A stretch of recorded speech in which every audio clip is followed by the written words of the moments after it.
大家好，我是 Living Sky， 欢迎来到我的频道。今天我想跟大家分享的是一道其貌不扬但是特别受欢迎的燕麦葡萄干饼干。这款饼干外表酥脆，带有自然裂纹，里面松软，又香又甜，特别有嚼劲。准备过程将由厨师机来完成。在配料桶中加入4个鸡蛋、1杯带有颗粒的花生酱、60克黄油和1杯红糖。所有食材的配比和用量我会在视频底下列出来。用中速将配料充分搅拌均匀。我的厨师机有12个速度，从低到高，我用的是第6速，大约需要1分钟左右。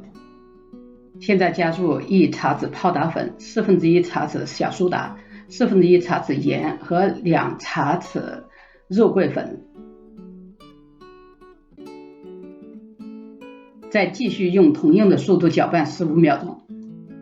我们现在要将主要食材燕麦片分2次加入。第一次是将1杯燕麦片和1杯中筋面同时加入，用中速充分搅拌。这个过程是为了将燕麦打碎软化，减少粗糙感，大约需要1分钟。最后我们再次加入 1.5 杯燕麦片和1杯葡萄干，将厨师机调到低速搅拌15秒钟。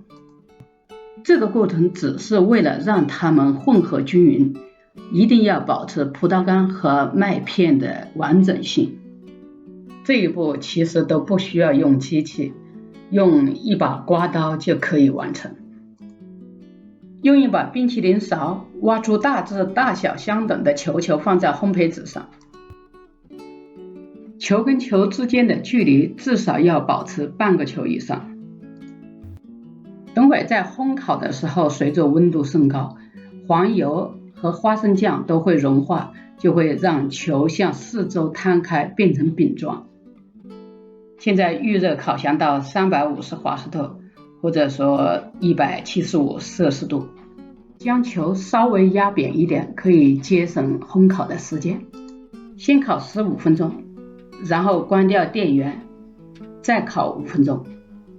香甜酥脆的麦片葡萄干饼干就准备好了。冷却后装瓶盖盖是可以保存一段时间的。